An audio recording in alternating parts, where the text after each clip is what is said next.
अक्सर राजपूत युवा रंगड़ नाम सुनते ही चिढ़ पड़ते हैं। उन्हें लगता है कि सामने वाला उन्हें नीचा दिखाने के लिए रांगड़ा या रांगड़ कह रहा है, और अक्सर उनके विरोधी उन्हें चिढ़ाने के लिए या उन्हें अपमानित करने के लिए उन्हें रांगड़ा कहेंगे या रांगड़ कहेंगे। लेकिन मजे की बात है कि दोनों को भी इस अर्थ का पता नहीं है, न चिढ़ने वाले को है न चिढ़ाने वाले को है, कि ये रांगड़ या रांगड़ा कहते किसको है। दरअसल ये जो रांगड़ शब्द है ये ज्यादातर चारण कवि राजपूतों के लिए इस्तेमाल करते थे। किसी भी योद्धा राजपूत को संबोधित करने के लिए अपने डिंगल काव्य के अंदर ये रांगड़ा शब्द वो इस्तेमाल करते थे।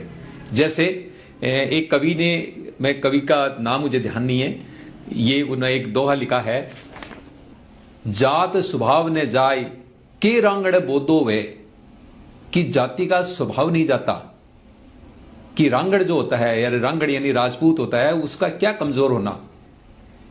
कवि का कहने का मतलब है कि यदि युद्ध की रणभेरी बज गई तो राजपूत कैसा ही हो, चाहे वो दुबला हो या पतला हो, वो तलवार उठा के रण के लिए तैयार हो जाएगा और जूझ पड़ेगा। क्यों? इसीलिए उसने कहा है कि रांगड़ के बोधो हुए, कि रांगड़ भी कभी कमजोर हो सकता है क्या, मतलब वो कितना ही कमजोर हो लेकिन युद्ध के लिए तो वो तैयार हो जाएगा। रण माचिया आए रीठ बजावे राजिया, कि जब रण भेरी बज जाएगी तो कैसा भी राजपूत हो, कितना ही कमजोर हो, वो तलवार लेके रणभेरी के अंदर वहां पे मतलब तलवार बजाने के लिए तुरंत हाजिर हो जाएगा। ये जाति का स्वभाव है। यहां पे कवि ने जो रांगड़ शब्द है वो राजपूत के लिए प्रयोग किया है। ऐसे ही एक कवि ने और डिंगल भाषा के अंदर ही ये रांगड़ शब्द का प्रयोग किया है। ये मैं आपको पढ़ के सुनाता हूं।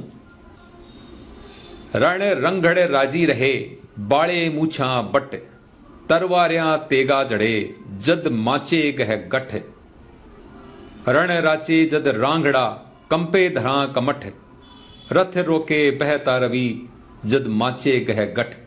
इसके अंदर भी कवि ने ये जो रांगड़ा शब्द जो है वो लिया है कि रण राचे जद रांगड़ा कंपे धरा कमठ, कि जब रांगड़ा जब रण रचता है या रांगड़ा जब युद्ध में अपना कौशल प्रदर्शित करता है, युद्ध में अपनी वीरता प्रदर्शित करता है, तो यहाँ की जो धरा है वो भी कंपायमान हो जाती है।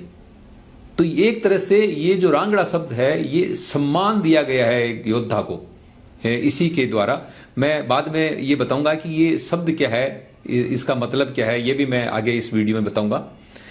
अब एक कहावत और है इसी रांगड़ा के बारे में, जंगल जाट ने छेड़िए हटा बिच किराड़, कि जाट को कभी भी जंगल में या खेत में नहीं छेड़ना चाहिए, वहां वो छोड़ेगा नहीं आपको। और किसी भी बणिए को बाजार के अंदर टोकना नहीं चाहिए, यानी उसको रोकना नहीं चाहिए, उसकी बेइज्जती नहीं करनी चाहिए, उससे कभी भी अड़ना नहीं चाहिए। तो जाट को खेत या जंगल में जाट से नहीं अड़ना चाहिए और बाजार में बणिए से नहीं अड़ना चाहिए। इसी कहावत में आगे लिखा है, रांगड़ कदे न छेड़िए जद कद करे बिगाड़, कि राजपूत को तो कभी भी कहीं भी मत छेड़िए, वो कहीं भी आपका बिगाड़ कर सकता है। ये पुरानी कहावतें हैं, कुछ दोहे हैं जिनके अंदर ये रांगड़ शब्द राजपूत के लिए इस्तेमाल किया गया है। अब बात आती है कि ये रांगड़ शब्द है क्या। दरअसल रांगड़ शब्द ये बना है, रांगड़ का मतलब है रण घड़, रण और घड़, ये दो शब्द मिलाकर के ये रांगड़ शब्द बना है। इसका मतलब है कि जो एक योद्धा जो रण के लिए यानी युद्ध के लिए गढ़ा गया हो, और ज्यादातर मध्यकालीन के अंदर जो युद्ध हैं उनमें राजपूतों ने ही युद्ध किए हैं। चारण कवियों ने राजपूत योद्धाओं के ऊपर ही कविताएं बनाई है। तो उनकी वीरता को उपमा देने के लिए कि एक योद्धा कैसा होना चाहिए, तो उन्होंने इसका नाम ही रांगड़ दे दिया, एक राजपूत का नाम रांगड़ कर दिया उन्होंने, कि जो रण के लिए गढ़ा है, जो युद्ध के लिए बना है, वो ही रांगड़ है।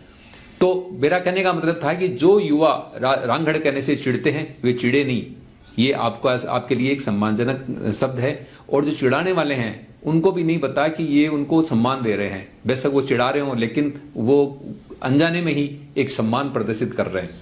तो ये शब्द था रांगड़ का।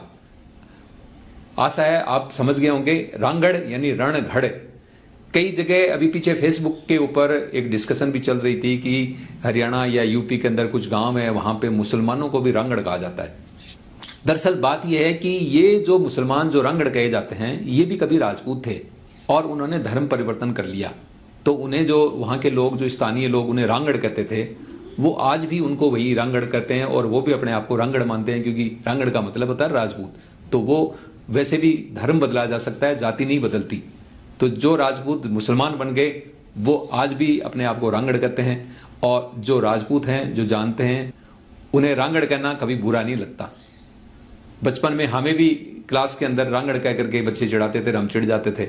लेकिन उसके बाद जब इस शब्द का पता लगा तो एक मैं घटना बताता हूँ। मेरे एक पैर के अंदर नस में दर्द था, तो मुझे किसी ने भेज दिया डीग के पास, एक जाट पहलवान के पास। उसने मेरा पैर मरोड़ करके मेरी नस खींचनी थी, तो वो बहुत दर्द भरा, मतलब एक तरह से दर्द भरा इलाज था। तो मैंने उसको कहा भी, मैंने कहा यहाँ तो इतना दर्द होगा, मैंने तो कभी एक्सरसाइज भी नहीं की है, तो मेरी टांग तो मुड़ेगी नहीं। तो उसने कहा, भाई तू शेखावटी का रांगड़ है, इतना दर्द भी नहीं सहन कर सकता क्या?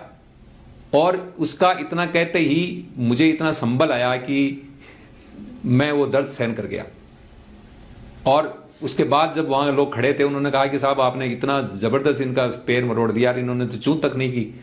तो वो जाट पहलवान था, वो हंसा और उनको जवाब देने लगा कि ये शेखावटी का रांगड़ है, इनको दर्द वर्द का इतना असर इनके ऊपर नहीं हो सकता। तो ये शब्द है रांगड़, जो एक सम्मानजनक शब्द है। आगे से कभी भी जब आप रांगड़ कहें तो चिढ़े नहीं, मुस्कुरा कर सामने वाले को जवाब दें। धन्यवाद।